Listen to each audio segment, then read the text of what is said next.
Hey, what it do, y'all? It's your boy E2 Blue coming back at you again. How's everybody doing? So it's Friday, week 2 this weekend. Cowboys play on Sunday against those New York football giants, as Jason Garrett says. Um, Cowboys playing at home.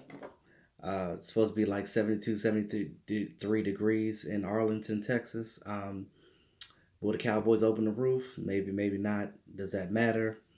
Some people think it does. Some people are superstitious. I've heard people say that they don't like the Cowboys wearing the blue jerseys because they think that they're cursed or whatever. But me personally, I'm a fan of the navy blues. I love the navy blue jerseys. I like them better than just the plain whites. Excuse me. I wish that the Cowboys would actually like change their jerseys, but I don't think they ever will because Cowboys are America's team and they're traditional. That's just what they do. Um, Historically, when you see that star, you know what it is. It's their brand, it's their tradition. It is what it is. So it looks like Randy Gregory is doubtful for the game. Hmm. Now that's another blow for the Cowboys because again that tandem of him and D Law on those ends on that left and right side.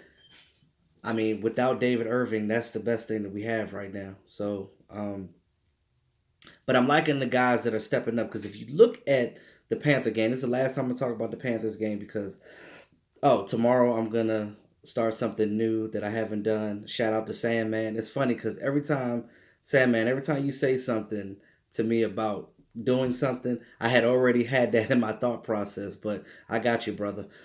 So starting tomorrow and every week, the day before a game, I'm gonna do basically like matchups between Cowboys and whoever they're playing that week.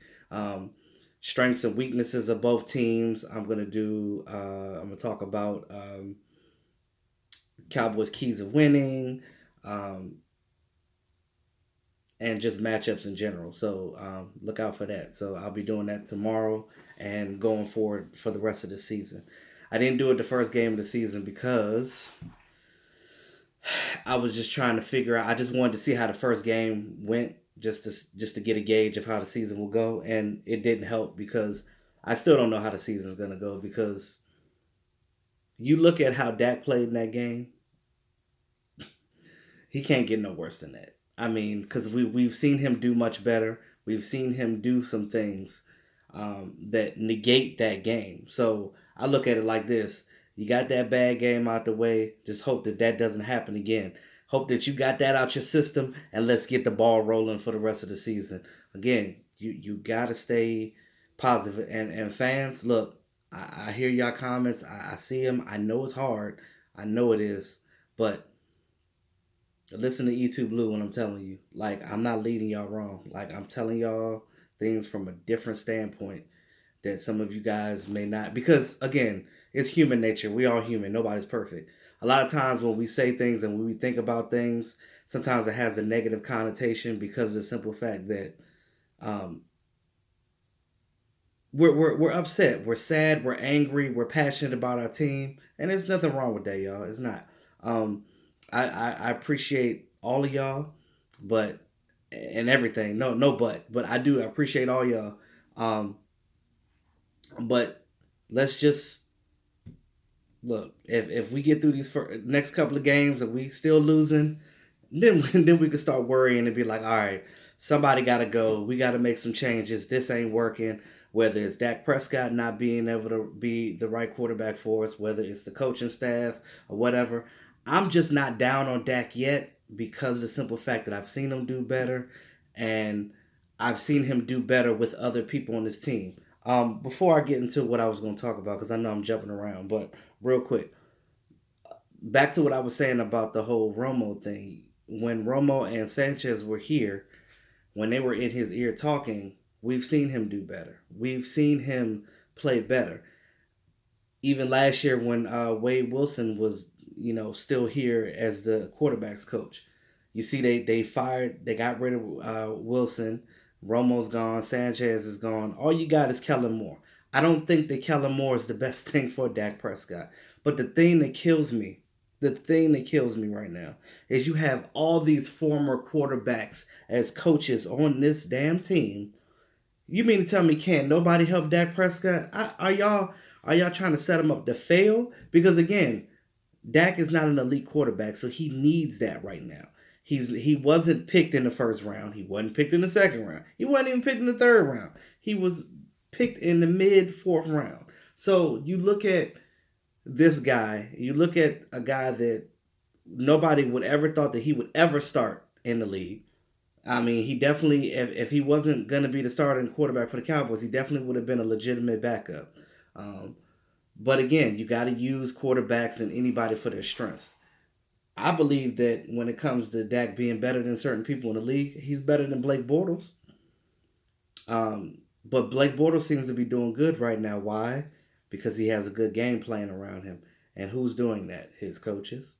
And again, like, I'm not going to keep trying to slam the coaches, but I'm just speaking for what it is. And I know that, like, me and Vosh talk. Vosh, I love you, brother. Um, you know, Vosh makes a good point. I see where he's coming from when he's talking about player execution. I get it. The penalties, yes, that's all on the players. That is all on the players. Because the coaches are not out on the field playing. But my issue is when you keep trying to bang your head into the wall and nothing's happening, obviously it's something that's not going right. Obviously, we need to make some changes. Obviously, somebody needs to have the decency to be like, look, Dak is getting sacked too much. Let's provide protection. Let's slide over a tight end. Let's get a running back in here to help shed some blocks. Do something. You know what I mean? Like, there is different things that you can do with this personnel. And I've said it so many times, we have the personnel to do it.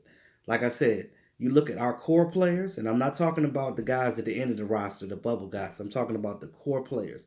We have some decent core players. There's certain things that happen in this game that should not happen ever again. I don't know if you guys noticed this, and you probably didn't. Did y'all know that Kayvon Frazier and Jeff Heath played the whole game? All the snaps. On defense, they played all the snaps on defense, and they played special teams as well. They did both. That part I didn't understand. And I'm like, you just tired them boys out. And I'm like, what if one of them would have got injured? What would you have done? I understand that you needed box safeties in there because of how the Carolina offense is run with their hybrid offense. I get that. But you picked up Ibrahim Campbell. You got, the dude, DeCloud on the practice squad. You have safeties that was active for the game, and you didn't even play them. You could at least use Ibrahim Campbell for special teams or something. You could have put him on special teams, but you had those guys play the whole game. That is something you cannot do again. I hope and pray that the Cowboys don't do that again, because you are hurting the team by doing things like that. Because again, these guys get injured and you have nothing. I still said we need to get some other safeties in here. But the guys that you provided for depth, if you're not going to play them, what is the point? I'm just not understanding what they're doing right now. Like when I was talking about before about the whole Rico Gathers things. You have to get Rico Gathers out on this field. Now, again, I know that the team doesn't trust Rico because they don't think that he knows the offense yet. Okay, I get that. I mean, you know what his strengths are. You know what he can do. You know what he's capable of doing. Make it cut and dry. You already conservative as hell anyway. Make it easy for him. Tell him, run a 9 route. Everybody knows what a 9 route is. Boom, to the post. That's it. You can play him like a receiver and make him run a post. Or you can make him do a drag or a slant route. That's simple. I can do that. And I was a defensive player. I even knew it. I could do that. Get him out there, have him catch the ball 20 yards down the field, Do something like you did with him in preseason last year when he was catching balls, touchdowns from Cooper Rush. Use him in the red zone. Y'all love the back shoulder fade when Dez was here. Use it with Rico. He is the biggest damn target that you have on the team. Now, when I went back and looked at the game and I looked at, and I will talk about this too because this is basically why I made the video. I'm sorry, but I got when I got stuff in my mind, y'all, I got to spit it. When I was looking back at the game and when Dak was throwing the ball, you can see, like when you're looking at it from the field perspective, you're like, okay, there's a guy open right there. Why he didn't throw it to him? But if you look at it from his point of view, when stuff was breaking down, and again, I think he's seeing ghosts because got sacked 6 times, and he was probably thinking about the Falcons game. It's like, I don't want another Chaz Green incident like last year, and these guys ain't blocking for me. And he was seeing ghosts and panic. But Dak has the gain because the one thing that we liked about Dak when he first became this quarterback was the fact that he was good at poise. Poise was the one word that we said about Dak when he first got in his league. Now, he faltered from that a little bit for whatever reason. Like I said, it probably because he got sacked a lot and he was like, look, whoa, I got to watch my blind spots. He's thinking too much. He needs to get back to his game and what he's good at and do him. If he does that, I know that he would do much better. Now, you look at when he was missing wide receivers, what he was looking at, what we were looking at is two different things. He couldn't see. Now, if you would have had Rico out there, Rico is the biggest target. All he had to do was throw that damn ball up, because them corners, them corners and them other DBs, they couldn't. They weren't able to catch the ball. They're not able to high point the ball over Rico. All you gotta do is toss that thing up to him, let him catch it, even if it's 15 yards out. That's a first down. Just do what you need to do to live to see another down. We already know what the Giants gonna do. They're gonna put 7-8 men in the box and they're gonna try to contain Zeke.